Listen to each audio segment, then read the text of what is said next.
Hello and welcome to Bringing Education Home. I'm Herb. And I'm Christina. And together we bring you experts and ideas to help grow healthy, happy, successful families that are both inside and outside the box. If you like the show, be sure to follow Christina on Facebook. And please leave us a like review on your favorite podcast platform. And today I have the pleasure of introducing Dr. Kevin Mays. Dr. Kevin is an executive coach, author, speaker, and facilitator. He has coached hundreds of executives to lead with intention and to create successful collaborative teams. His clients have achieved tremendous system-wide growth and fostered more meaningful workplaces. With decades of experience and a depth of knowledge on team leadership and business development, Dr. Mays possesses a deep skill set that has set him apart from others in the field. Along with being an award-winning speaker and author on team performance, Kevin is a transformation facilitator for leaders committed to becoming best in class. Welcome, Kevin. It is a pleasure to have you here today. Thank you so much for joining us. It is just a pleasure to have you here. I'm fired up. I'm excited. I love the work you're doing, and I'm excited about this conversation because as we were talking about just before we started, it's the work I do is with people. And making a connection between how does this show up in family? It has everything to do with family. So I look forward to digging in. Excellent. Thank you so much. And yeah, that was one of the things I was just going to bring up is like when you and I first started talking about you coming on the show, it's like, well, you're kind of corporate. How's this going to work? And one of your talk titles or one of the things you love talking about is like something like your leadership style is probably not your dad's leadership style or something along those lines. And so that was like the key is like, okay, right there. How do we take that stuff we learn in corporate or in businesses and bring it into our family? Or how do we take what we have in our family and take it to the other side as well? So this is going to be super interesting. Well, the interesting thing is we do take what we learn in our family and bring it to corporate, whether it works or not. And that for me is the power, is learning how to be self-aware. And a leadership role is no different whether you're a father or a mother or a CEO or a founder of a company. So I was just on the phone with an individual who is a leader in his organization, and it was a wake-up moment for him when he recognized that he was playing the authority role of his family at work. So as one of my favorite authors, Irving Yalom, says, we recapitulate the family of origin in our work situations. And now he's the screen receiving everybody's authority issues. He's daddy. And rest assured, without awareness, you play the same patterns we all do that we learned early on. We play them out throughout the course of our lives. And when they don't work for us, we say, you're the problem, not me. And this is about pulling the blinders off so you can be the best parent, the best son, the best mother, the best employee, the best executive possible. How do you lead? You lead yourself first. Love it, love it, love it. So why this passion? What brought you down this road that you are now so passionate about, this leadership, communication and transformation and helping people take on this leadership? What was it? Where's the pivot? Yeah. I was a family therapist. And then I ran a couple of drug and alcohol inpatient facilities, and I worked with chronic mental illness, and I worked with all these different individuals. I'm a self-awareness junkie, right? I mean, I am the guy who will do anything to understand what makes my consciousness work. And I realized at one point, I had this aha moment that, my goodness, everybody is lost on their journey. And everybody needs help. Yet the people who are running organizations, their decisions have a far-reaching impact. If you run a company that has 1,000 employees and you are twisted up in deceiving yourself and about the way you make decisions, if you're making bad decisions, it is affecting your entire community in a much bigger way. So that being said, I also grew up in GM car country, General Motors, where I watch what happens when the largest company on the planet goes belly up. And I watched the erosion of the infrastructure and the family units and everything when there's no economy. And it lit a fire in me to help leaders do it differently, to understand the kind of the neuro fabric that the programming they adopted early on. We all did, right? I love it when you're 3 years old and your mind is forming, your brain is forming 1 million neural connections a minute. Oh, you're being formed by your environment. And that's the thing. I think those 8-lane highways in our brain will drive and dictate how we make sense of the world the rest of our life. And unless you have awareness of that, you're going to end up, it's a difficult uphill climb without awareness. And a lot of parents, it's like they don't really realize, or maybe they haven't been told that the first 7 years of your child's life, they think, oh, when they're a baby and they can't move or anything, that's like the most critical. No, it's all the way up until age 7.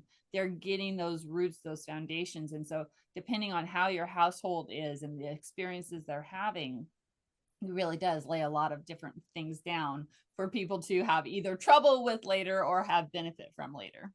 Well, and the fun thing is I have run a lot of like executive transformation workshops. And part of it is, I'll have executives or have along the way, do like holotropic breath work exercises that are ultimately shifting their consciousness and waking up this kind of this basement storehouse of beliefs and memories, and all this stuff comes to the surface. And it's amazing to see hardened executives kind of crack through that shell and find this deeper, vulnerable place within themselves. And then in tears in their eyes, recognizing it all goes back to these childhood experiences they have that have formed this belief structure that they now carry. How do you cut through that? It's funny. My wife and I are both, my wife's a psychologist, right? She has sees clients as well. And I work more in the executive space, but we have 2 children. Blows my mind. I was in this bookstore up in Petoskey, Michigan, and I found this book called The Birth Order Book. And Kevin Lehman, right? I'm sure you've seen it. Great stuff. And I opened it and flipped right to the section, youngest child, and I started reading. And this is what he said. You can't fool me, youngest child. I know you just opened the book and started reading at this section, skipped everything else, and read about yourself. And I'm the youngest child. And I looked over my shoulder. I'm like, holy, this guy's got my number. I closed the book, went over and bought it and made it a study. And now I watch as my wife and I both are students of consciousness and understanding how we form these patterns. In my kids, I tell you not, our textbook, my oldest plays the role of the oldest. My youngest plays the role of the youngest. And I'm scratching my head like, how are we doing this? What is it we're doing? And it's so much of it's even beyond what we are consciously aware of. We are creating this indelible impression in these people that are going to carry these patterns the rest of their life. Okay, so now you've got my complete curiosity up. What does it say, or what have you learned about what is kind of the role of the older and the role of the younger? I love it. I love it. The roles, and that's it, right? So first of all, I want to preface by saying it's not hard. It's not hard science. I mean, but there is something to be said that we fall into a role. I was on Mackinac Island, this island up in Michigan with no cars on it, a little tourist resort, and they had T-shirts for sale for kids. And I had 3 T-shirts that stick in my mind and tell the story. The first one, little tiny T-shirt, I'm the oldest. I make the rules. The oldest gets the undivided parental attention, the thing that others will never, ever get. They're special. They learn to be, and I watched my oldest when my oldest was 2, the next one came in. His role changed forever. He's not the baby anymore. Suddenly he's the helper, the responsible one, help mommy, go, take care of your brother. All of these things are forming this identity. The youngest comes home and, well, I'll get to the youngest. Then I saw, so the oldest T-shirt said, I'm the oldest, I make the rules. What's the middle child? I'm the middle. I break the rules. They find themselves relative to the older. So everything they're doing is by comparison. And what do they often hear? And the older is always by default stronger, faster, smarter, usually, right? Because they're more mature. They're 2 years older.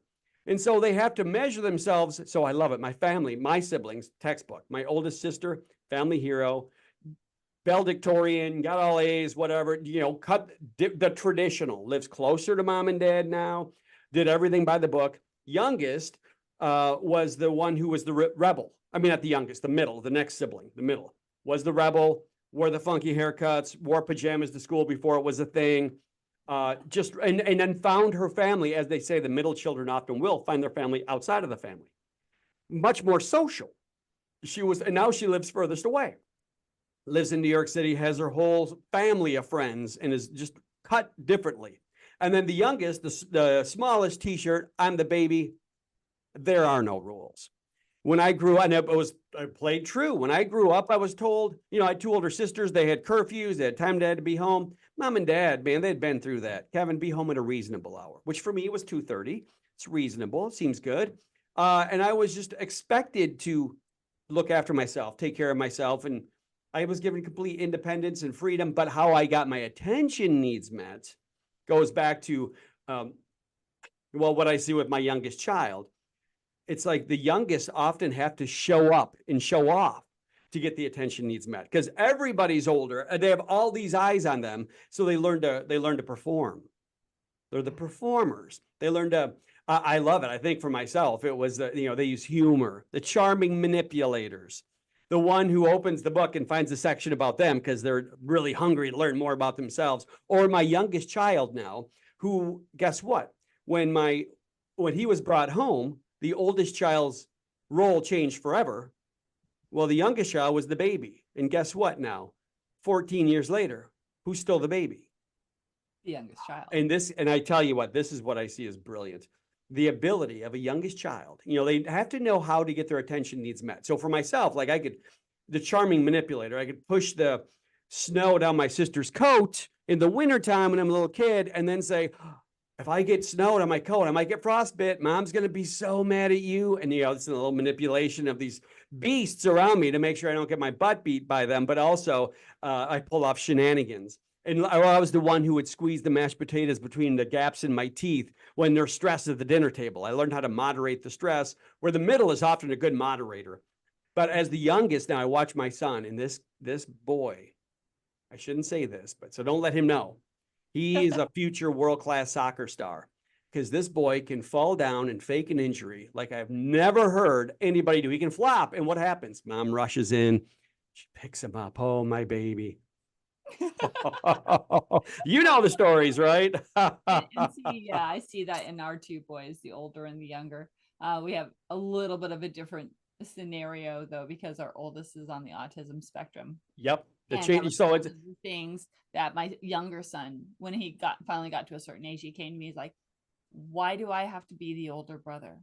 Mm-hmm. And that was a big eye opener to me as a mom for a while. And so it's something that, as we're working with kids and we have a special needs child or anything, really parents pay attention to those siblings, because sometimes they need a little extra support. And the role reversal that happens. With an older sister and a younger sister. And so we all had our roles. She was the oldest. I was the only boy.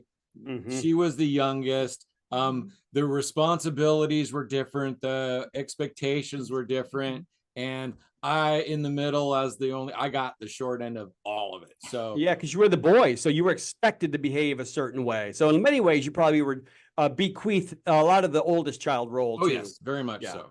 Yeah. So gender makes a huge difference. But the interesting thing is then to see, for me, what I'm always fascinated by is to see how these invisible patterns drive the way I show up. And when the world validates that, I feel good. And when it's like I'm a pleaser. So when a client of mine is displeased, it'll keep me up at night unnaturally. Like I'm in trouble. My God, I'm 50 some years old. I'm not in trouble because somebody's upset, but that's just the old ancient patterns in me, that DOS programming. And I'm always trying to figure out, how do we continually upgrade? How do we upgrade? How do we upgrade? That sounds like an introverted, intuitive start there. So as an INFJ, I did the Myers-Briggs test. And when I found out, I was like, oh, damn. Because, most people are like, oh, I want to be this. No, you don't. So a true INFJ, when they start reading that, one thing that happens is like, oh, that explains a lot. I feel a lot more comfortable in myself. But then there's a second part. It's validating. Yeah. So. And what's the second part? This kind of sucks. Oh, well, for me, yes, the validation is great. And this is who we are. Right. So it's like, then you can stop struggling. And, when I was a kid, I was always the kid who lost everything. When I got old enough to buy a motorcycle, I bought one. I went to my sister's graduation from Western Michigan University up to Michigan State. After work, put my saddlebags on the bike, put my helmet, all my clothes for the graduation ceremony, drove to Michigan State. And I got there and I got off my bike and I said, oh my God, where'd my saddlebags go? I just always lost stuff. And that's the kid I was known to be. And I just figured that's the way it is. I treat the world as the ephemeral place that it is. Well, I Come to find out now, decades later, I have pretty severe ADHD. Huh. I don't pay attention to things. I pay attention to everything at once and nothing with depth. And I celebrate that because the same thing with being INFJ. Man, that's brilliant. There's so much brilliance in that. And it's not, I think about the Myers-Briggs. There's so much depth, and it's so hard to be on the surface. Yes. It's like, oh. So that's not your place. Let's talk about why you just did. That's interesting. So this is a great place for you in this podcast. You said it's really about finding your gift and finding your place. And the same thing I think about with our children. So often I grew up in GM country. Any job worth its salt is you're an engineer. And so I was on the engineering track. And so I took all this raw potential and I formed it into this programming, Kevin, the engineer, the smart kid, doing this stuff. But the raw potential was still back there breaking through. And I was doing what I thought I should, but it was totally out of alignment with the raw potential. And it quite frankly, I found myself upside down in an airplane, plummeting towards the earth, pulling the wheel back, skating just over the trees as the blood rushes out of my head. And the airplane's in the never exceed speed, and the wind is whipping through the wires. And I had this aha moment. Wait a minute, Kevin, this is not the career path for you. And I started to tune in, kind of like you're talking about, tune into who am I? And can I do something that matches that a little more effectively? And is it just programming, or is there some potential that we can really align with? And how do we help our kids do that as well? How do we get out of our own way and help our children do that? That's a really super thing that I really like to talk about is how can you talk with your children about personality and personality traits? There's a lot. I know we know some people who use DISC, some people who use a child version of the Myers-Briggs. And it's like, what that is, and people think, oh, that's just going to label my kid. And it's like, no, it's going to show your kid where he needs to push to succeed in life. So as an INFJ, I'm an introverted intuitive. It's like, there's things that my brain, when something happens, my brain goes to this part at first, this part second, this part third. And that's just the way it's going to happen. Now, if I want to change my actions, I have to know that. And it's like, I now have to get to pick. It's like, this is my default. This is what's going to happen if I don't make a choice. And now here I am. It's like, okay, make it an easy way. Every time I go to a restaurant, she always orders the same thing. She's also an INFJ. Oh, no kidding. Oh my goodness. This is actually an awesome pairing. So after like 20 years, it's like, we always ordered the same thing. And it's like amazing. And then I read this and I found out about it. And it's like, oh, that's because that's how I'm comfortable. Now, when I go to a restaurant, I intentionally go through the menu and I pick something different. Because I know as my personality, it's like, no, I want this thing, but I want new experience as well. So I am using that knowledge, like, oh, this is my personality speaking, but I want my character to be like this. It's so brilliant. And for me, it's like the recognition. It's like being right-handed or left-handed. When you sit down to eat without thinking about it, you grab the fork with your right hand if you're right-handed. And so in doing so, this other part of our brain begins to atrophy. We don't use that non-preferred part of ourselves. So I love the simple act of ordering something different is actually much bigger than ordering something different. It's exercising this different mental muscle that allows you to step out of your comfort zone in an easier way on your daily living chores. It keeps you less entrenched in doing things the way you've always done it. And it just expands your comfort zone. That's beautiful. Right. So 2 questions. First of all, what happened to the saddlebags? Did you forget to hook them on, or did you just leave them at the house? And the second thing was, how do we give some parents some strategies to help this all make sense? Yes. I never found the saddlebags. I drove all the way back looking for them and then turned around and drove back, never saw them again. They're gone. Somebody stole them when I was driving down the road. It wasn't my fault. Right. It couldn't have been my fault. Yeah. And another quick story. I was on the coast of, I used to drive around just on my motorcycle around the country in a tent and just go. And I was on the coast of California. I had a little tank bag for my motorcycle. I loved it because with $50, I'd go around the country back in the day, back in the 80s, and maybe 100.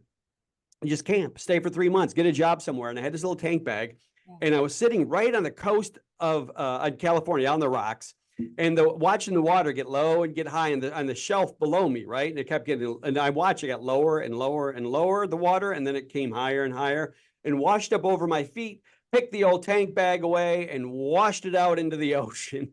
It just, things seem to happen that way for me. How is that? I don't know.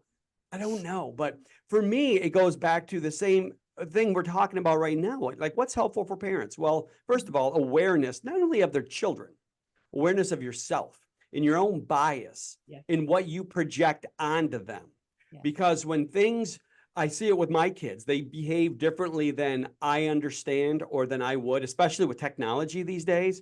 And it'll twist me up. It'll trigger me. And then I'll come off in a way that is emotionally reactive. So why are you doing that? Right. So step one is like, get out of your own emotional reactivity. And sometimes it doesn't mean we don't use a stern voice sometimes, but it's more with purpose and intention to get a desired result, not just because we're pissed off. When you let that caveman inside take over, it doesn't end in a good result. That's number one. Number two, well, it is about focusing on the child and helping them be, I like what you're saying, the child's MBTI, helping them have some self-possession, some self-agency to understand and to learn to be okay with who they are, especially through the years of angst. When they don't know, the teenage years, when they're learning to individuate and to push back against and to figure out who they really are in their own awkward way, and their hormones are going, and they're growing and changing. Yeah, to help them learn how to be settled even in their own squeamishness, to be okay. And because our world is so visual, this is going to impact introverts a lot more, because those introverts are going to be looking out at all those people running across the stages and having all these amazing relationships and just being social butterflies. And they're going to think, how come I'm not that? Is something wrong with me? Am I broken?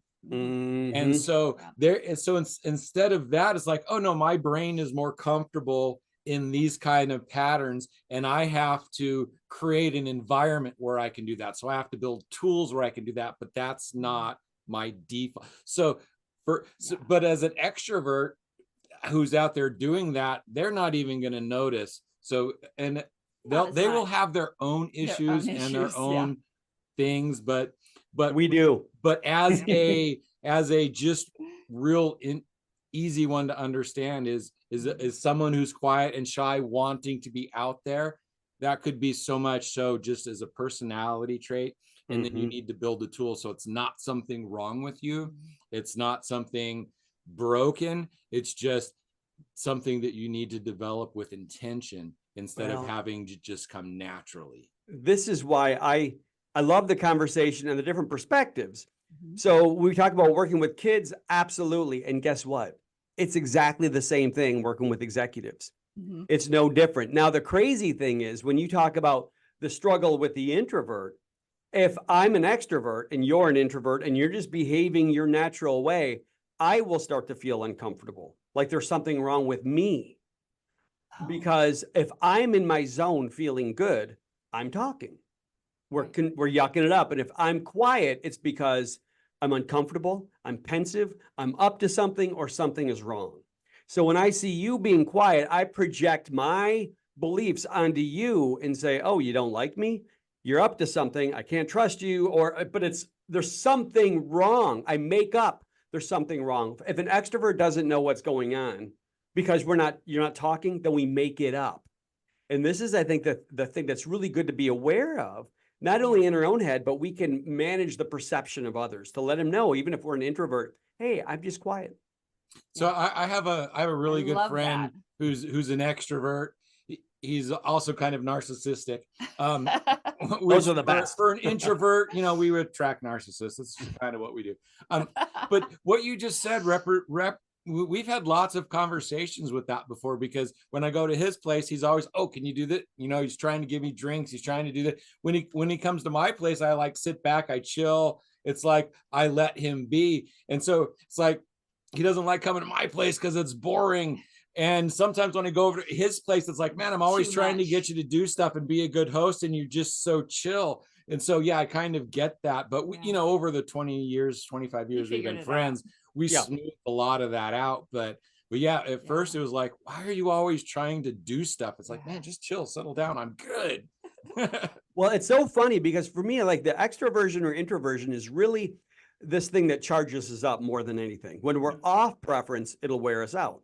So I'm an extrovert. My wife's an introvert. And I remember very clearly, we spent, for me, the worst thing is just sitting in my office doing administrative stuff. It Yeah. drains me. Those quiet, I mean, I can be quiet. I've been to meditation centers forever. But when I'm just in this quiet space of the day, too much, I just feel exhausted. And what do I need to do? I need to go out and be around people. I'll just stop randomly at the store and talk to people to get my fix. Now, I remember one week, and now she's an introvert. She was working at a university back when we lived in North Carolina. And so she had presented 3 days in a row. And I remember it was Friday. She spent her week off preference. I spent my week off preference. And now we get home at the end of the day. Mhm. What does she need? What do I need? She wants some downtime. And I just need to go. We both want to just relax. It looks very different to both of us. Mhm. I remember this so clearly. She said, we both had a long week. I thought we'd do something really nice tonight. Maybe we could just relax. I'm like, yeah, I like to relax and stay home and watch a movie and just have a quiet time. And to me, that sounds miserable because the last thing, that doesn't charge me up. I want to go out and just sit belly up to a bar stool and just randomly talk to people. But I don't say anything, right? Because I'm not thinking about this. So I want to keep her happy. I say, okay, sure, let's do that.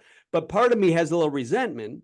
And then I'm off a little all evening. I'm not showing up for her. I feel like I'm sacrificing. But the reality is I'm just not giving myself the opportunity to get my energy back. So I've learned, now I'm older. Back then, I'm like, oh, I'll stop at the bar for a few minutes on the way home. And I just stop at the store, like I say, wander around my shopping cart. Hey, is that organic broccoli? And, fill the cart up and then park it and walk out. But it's really about getting that connection, right? That fills me up so I can have the time, so I can be the best version of myself at home. And she needs that downtime to be the best version of herself. And that's the cool thing. Our preferences aren't necessarily how others think. I wouldn't know you're an introvert or extrovert. You don't seem like you're completely stuck up like most introverts are. No, just kidding, of course. Well, and that's what extroverts create. If you're quiet, you must think you're better than me. Yeah. Right? That's the craziness that extroverts, oh, you're just too good for us. No, you're just naturally quiet. This goes back to something I talk to parents about whenever we're talking about supporting our children through like big challenges and things like that. And parents, lots of times, or at least we kept things away from our kids. We didn't tell them when we were going through financial difficulties or whatever. And being a teacher for so many years, I saw that in the classroom. The kids would come to me in the classroom, either confused or emotional or whatever, because something was happening at home. And so I tell parents, it's like, you actually have to do the opposite of the old saying. It used to be, don't air your dirty laundry. And in your home, you actually need to air that dirty laundry in age appropriate ways. You need to tell your child what's going on. Or like you just said, most likely they're going to make something up and they're going to think that they've done something wrong, or there's, something wrong with them. And, then we put our kids in this whole whirlwind of this imaginary story, and it might be something completely different, causing traumas, causing problems that they're going to have to deal with later. Well, now one thing you said in all that is really, I think, very important, age appropriate. Yeah. Because as children without a prefrontal cortex developed, right, they will misinterpret. And I love, you probably seen the old picture of the woman with the emotional expression, the research they did. There's the woman who has this look of a surprise, and all the kids see that. Adults see surprise, kids see anger. Mm-hmm. So kids are misinterpreting because they don't have the sophistication to be able to think things through. Their brain hasn't developed that yet. How do you determine what is age appropriate? That's a really great question. And it's one of those things that, a lot of it has to do with what you know about your child, right? But then also the biggest thing is like, don't give them more information than they're really asking for. The old joke, oh yeah, little Johnny comes home and asks about the birds and the bees, and mom and dad go into the full discussion, and he was really only talking about the bird and the bee, right? Yes, So yes, really yes. watching that exactly. Mhm. And I've seen too many folks too who don't want their kids to learn to make the same mistakes they made. Mhm. And the hard thing is, I mean, it's a great idea. Your kids got to go out and make their mistakes. That's just the way it works. We can't protect them. And, you know, I've seen too many people who try to do that. I mean, yes, we have to protect them. Yes. But Yeah. they have to make their own mistakes too. That's how we learn. I've seen people who protect their kids, protect them, and then send them off to college where there's nothing but the world dumping on them and they can't handle it. They don't know how to show up. You know, it's an amazing trait to be able to learn from other people's mistakes Mhm. and consistently. Sometimes I can, a lot of times I can't. Early in our career, we got involved in real estate. You know, Yeah. we went to all the classes. We were in it for like 2 or 3 years. We exited successfully because I didn't have the mental capacity for it. So Mhm. we got out of it. But it was like, yeah, you don't do this, you don't do this, and you don't do this. And there was a whole lot of these don't do's, and we went through and we found out every single one of those why you don't do that. We did. You learned Because it. we Yeah. did it. And until we Yes. did it, it didn't didn't make as much necessarily. sense. It's like, oh Yeah. yeah, you don't do this. And then once we did it, it's like, oh yeah, you don't do that. Now we have to. So It's the difference between knowledge and wisdom, I think. Mhm. Knowledge, you know, great. There's a whole library full of knowledge. You can go and read a book and great. And I've seen people who devour books and they have all this knowledge. And then you see the way they show up and none of it's really integrated. Mhm. It's just, it stays at a cerebral level. And that's the thing. True wisdom is understanding that your personality is composed of your thinking, your feeling, your behaving, all the neurocircuitry in your body. And you can actually kind of become self-aware of that. And that's for me, that's the wisdom. And it's not about having all the right answers. It's not being the smartest one in the room. It's not always winning. It's not always being pleasing. It's being present. And I think that's for me, if parents could do anything better, if I could, it's like just coming back to being present. Yes. Be in this moment, not thinking about what's next, now worried, because then what happens? All the emotional we experience is conditional based on where we place our attention. And so now we're thinking about this thing that's going to happen and we create worry and anxiety and stress, or we're thinking about what happened and we create regret and anger and frustration. No, right here, right now, things are okay. And this is the hard thing. I think the expectations we attach ourselves to, then we walk into a relationship with our children, or if we're a CEO and the children is our team, we have that lens of expectation that really starts to warp the relationship, and people start to react to that, and they don't bring their authentic self. I think see so many kids who are, and I was just on a conversation with this earlier, you know, the CEO walks around, everybody snaps too, and they're not the real genuine self, right? How do you get your kids not to snap too when you're there, but to just be good and kind, loving beings all the time, to be their best self? And that's that presence. Yeah. And Yeah. having those times where you can sit down and be present. Your devices are Mhm. away. You're having game night, or you're having just a family discussion, or really those dinners together are just Yes. so super, super important because that builds Mhm. that space. and presence doesn't mean you aren't still the mom and the dad, and it doesn't mean you're not still the disciplinarian and the leader and taking control of stuff. It doesn't mean you're just observing. It means that in the activities you're fully there. Mhm. And Yeah. wow, when you're dealing with little kids, that is exhausting because man, a 3-year-old has like way more energy than I do. And so to be Mhm. present, Mhm. it's like you can do it in spurts, Mhm. and so like take care, be there when it's important. Yes. Yes. And Well, then take care of yourself so that you can come back and be Then present again. again. in my mind, I see it, and I've kind of constructed it as a 4-step process to like dynamic parental leadership. And it starts with presence. That's the foundation. You have to be able to know how to be here in the moment. And then from presence, you can develop awareness. You can't be aware without presence. An awareness of what? Awareness of yourself, your patterns of thinking, feeling, behaving, awareness of what's going on in the other, awareness of the dynamic in between, awareness of the situation, awareness in so many levels. Once you have presence, that platform, then you can build that faculty of awareness. Beautiful. With, in my mind, it's like with awareness, then you can start to behave with intention. And what I mean by that, it's not reactive. It's not just emotionally reactive based on what you're perceiving. And it's not just dictated by the patterns you laid down when you were 3 years old, by your neurocircuitry. So you have to be able to interrupt those patterns. And you can, so with presence, you can become aware. With awareness, you can behave with true intention. And your intention must align with your vision. Who is it in that moment? What's the best version of yourself in that moment? Who is the father, the mother, the husband, the wife, the boss that you are becoming? And isn't it fascinating? So I think those 4 things, just to lay it down: presence, awareness, intention, and vision together is, for me, that's the powerful work I do in trying to understand who I am and who I'm becoming. Why is it so many people?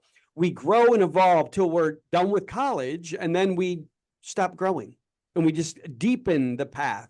But the truth is, we're always becoming. Most folks just become a more deeply ingrained, sometimes neurotic version of themselves. Like, how do we? Well, I'm gonna answer that question a little bit, because this is my outside of the box answers. It's like, that's kind of intentional. Our school system is designed to wipe out the creativity in our children and create factory workers who can consistently do the same things over and over.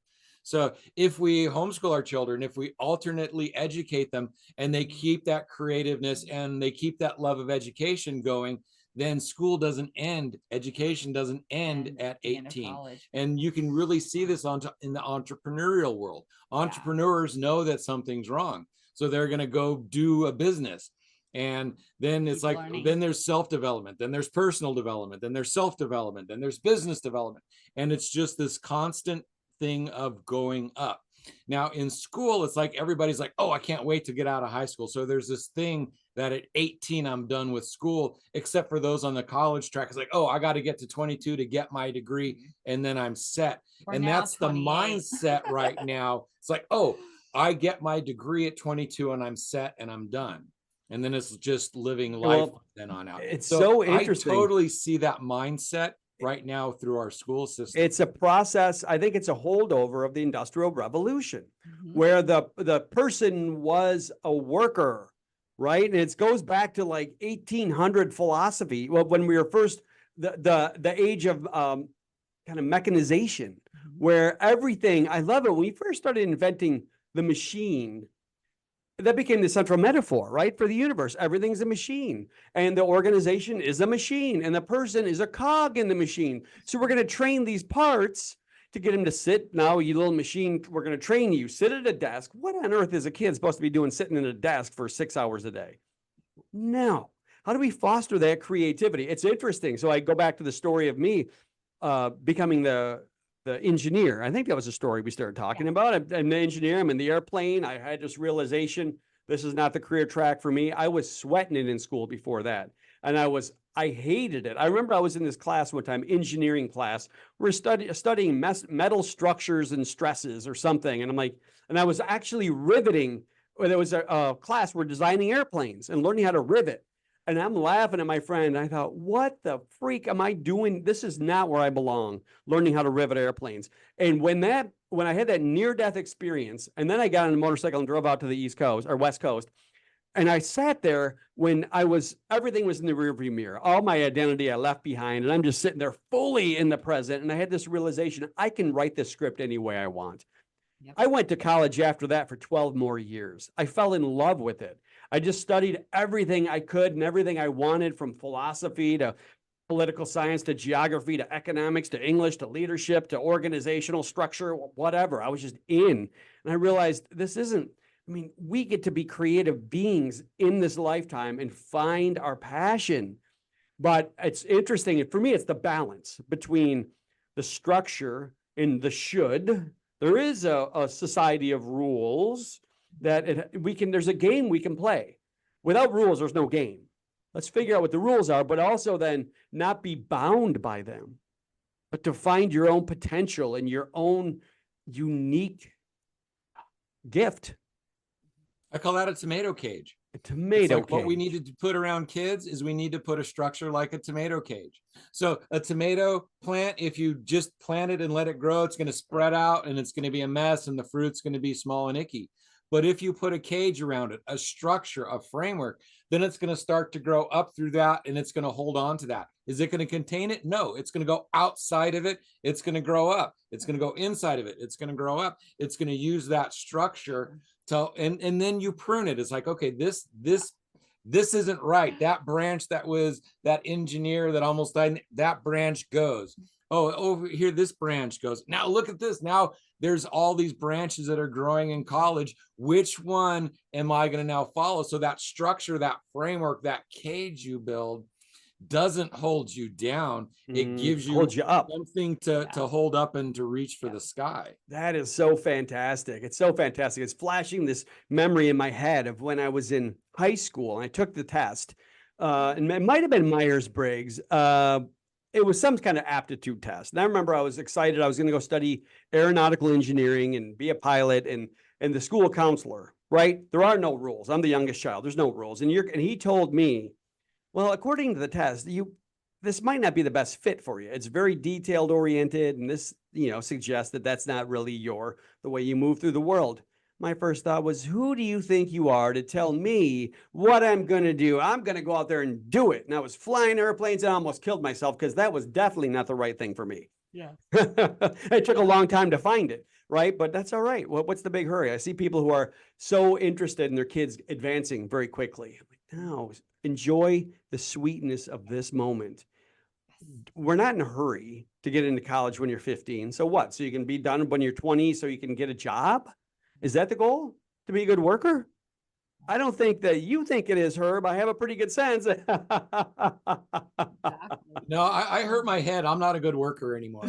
I had my cosmic egg cracked open and I used psychedelics to save my life because I was done and it did. It helped save my life. Well, what did I bet it? Yeah, I bet what it did. Well, Yeah. I'm sorry. No, I'm just curious. The use of psychedelics, what's it do? It probably helped you recognize the narrative that you had been creating and the story that everything is a story. How did it play out for you? So I did psychedelics for several years before I got to the coaching aspect of it and what really helped my life. But what it did for me, wow.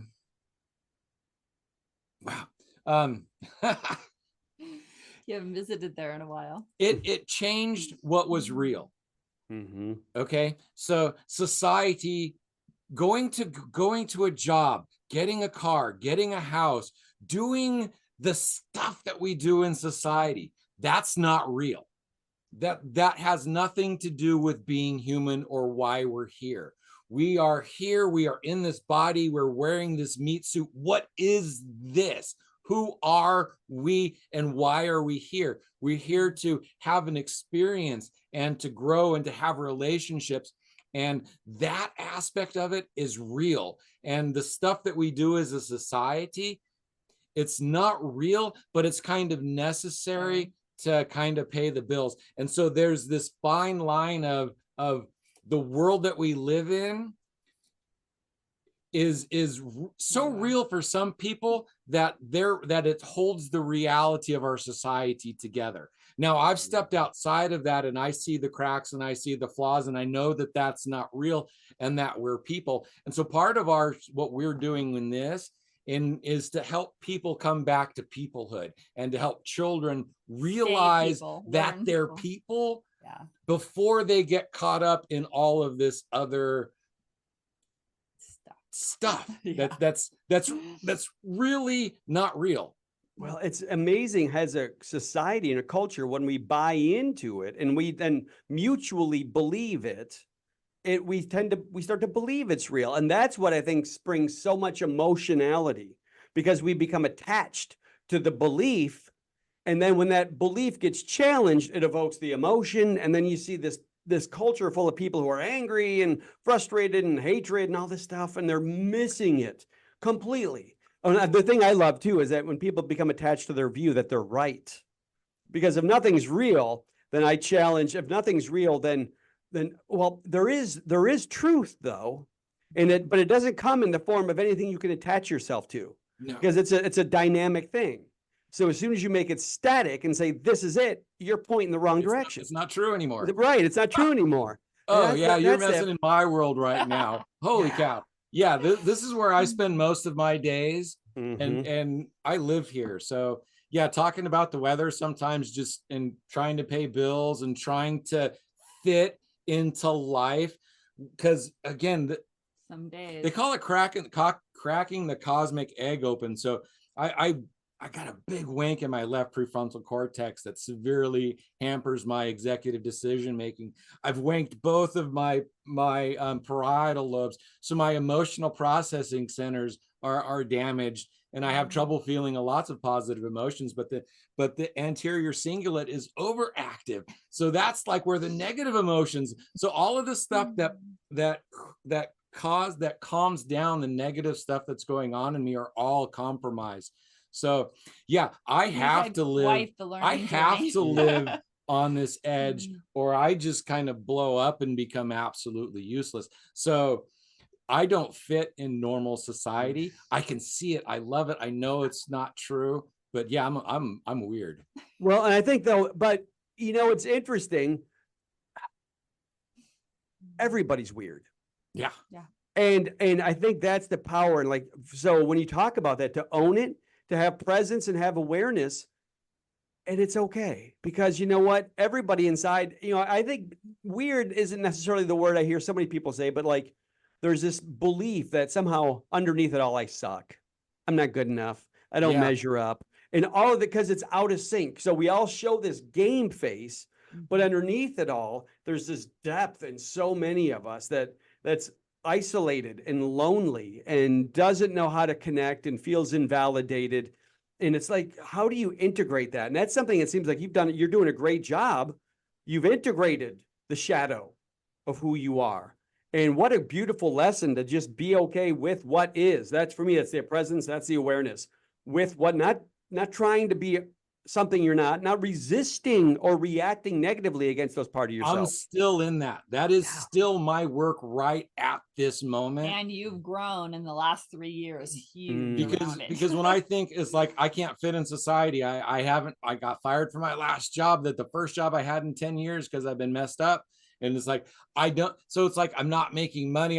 It's like this all is like, I'm not good enough because of all of this. But then it's like, I step back. It's like, wait, I'm okay. I'm a person. I love my family. I contribute where I can.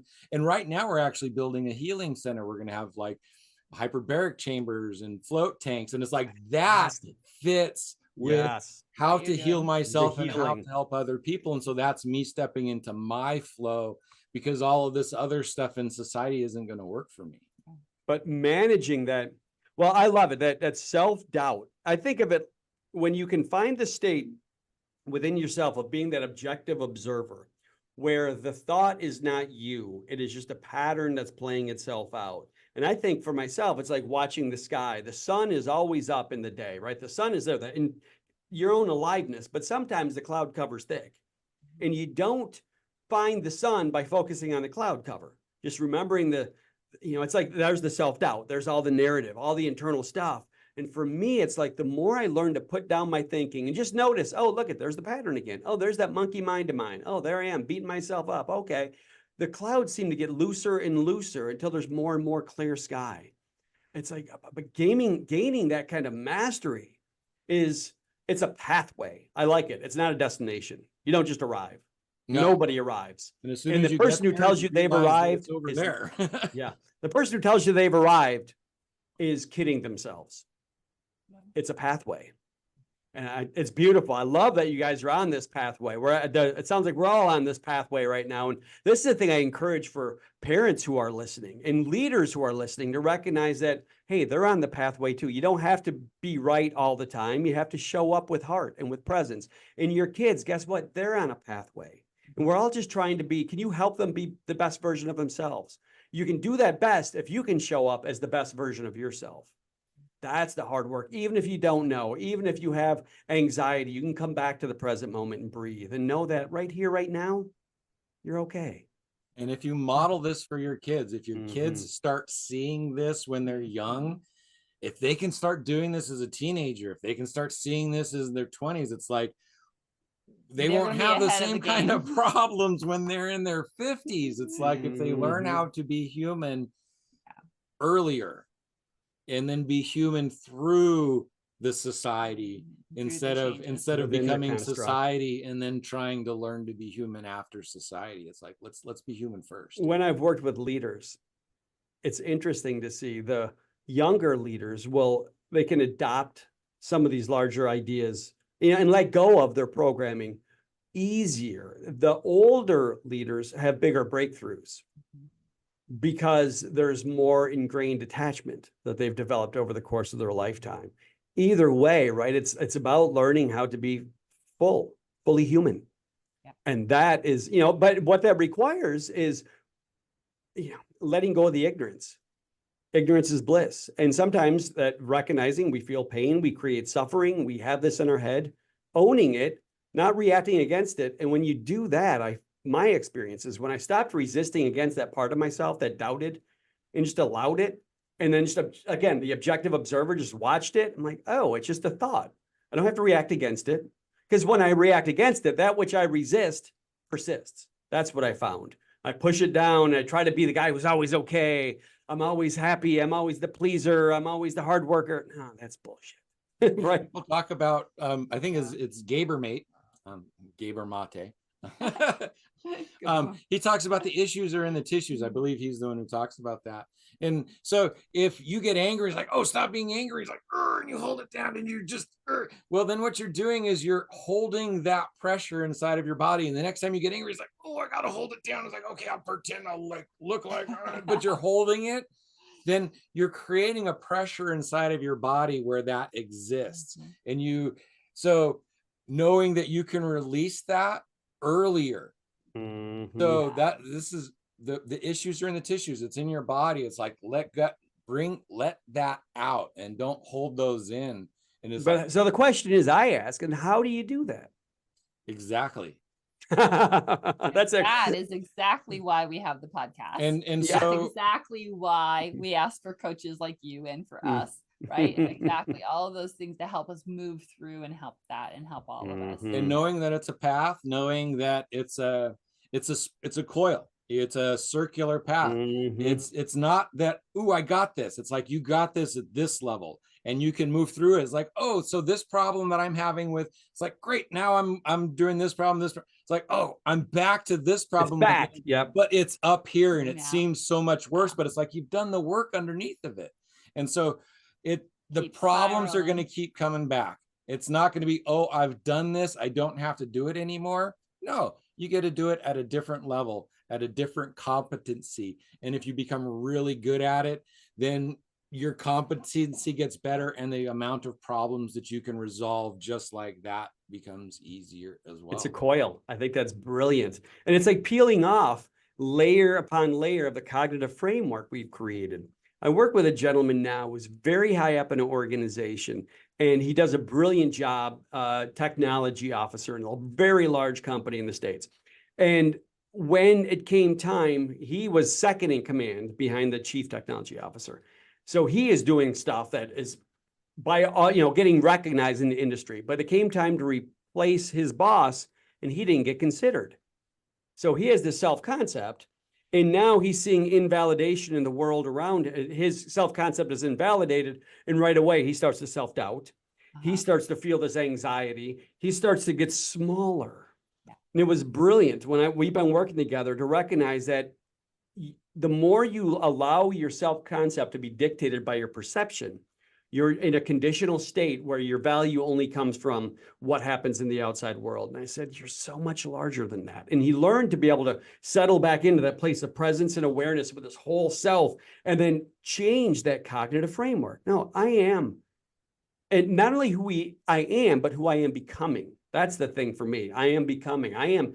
And he kept training his brain, retraining his brain to stop the old pattern of self-doubt and just notice it when it's there, but know that you're the one in charge of where your attention goes. You have that ability to control your attention, to control your thinking. And as he did that over and over and over, it was amazing. This doorway opened as this cognitive framework shifted Suddenly, all these new job offers at a much higher level started coming in from recruiters. Recruiters started calling him. He's like, how is this happening?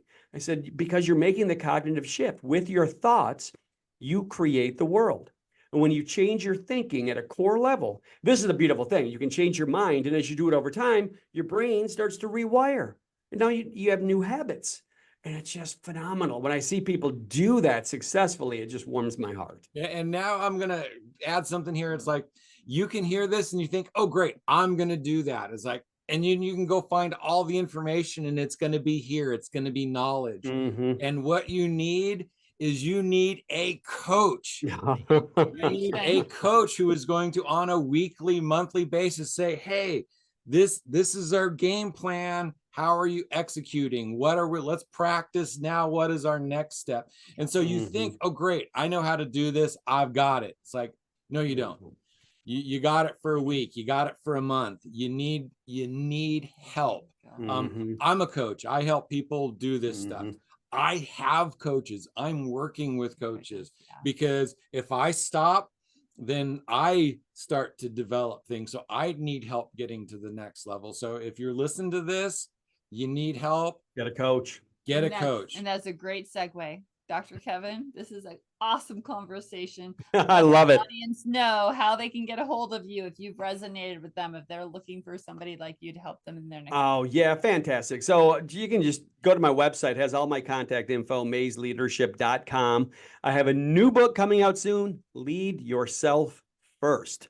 So I'm very excited. You can find information about the launch. We're having big launch parties around Michigan and going to give a talk soon out in Colorado next week, actually, about the same thing. I love it. I'm kind of doing keynotes around the country, and this is the stuff that makes my life worthwhile. This is why I'm on planet Earth for these conversations. So I sure like these conversations better than I like keynotes. I like keynotes. Lots of information, lots of stuff right up here. But these conversations help bring it into here. So thank you for joining us here today. This has been amazing. I really it's been fantastic. You guys are the best. Keep on creating that vibrant family education that you do. It's just the world needs it. And you know what? Beyond what the world needs from you all, for the listeners, the world needs you to be better. The world needs us all to be good leaders. And when I say good leaders, I mean by leading yourself first. To stop just focusing externally, turn your attention in and start to notice yourself, right? Notice what makes you tick. Notice your head, your heart. Notice how you move through the world and be on purpose. Because when we're all on purpose together, when we realize, like you said, Herb, that our purpose here on earth is not, we've been sold a bill of goods. Our purpose is to experience and to bring kindness and love and connection and to help others be better and to learn and to grow. That's why we're here. Do that, and do that for your children, for your family, for your community, for your colleagues, for your peers at work, what have you.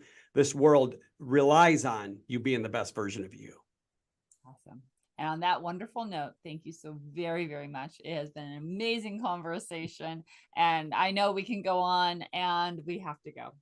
So audience, you know what to do, right? This has been one of those conversations that if it hits you, please, please, please like, share, give this information to other families so that we can keep making sure that we're the best that we can be so that we can help our children become the best that they can be. Thank you for being here. Thank you for joining us. And until next week, we will talk to you later. Bye for now. Bye for now. Hello and welcome to Bringing Education Home. I'm Herb. And I'm Christina. And together we bring you experts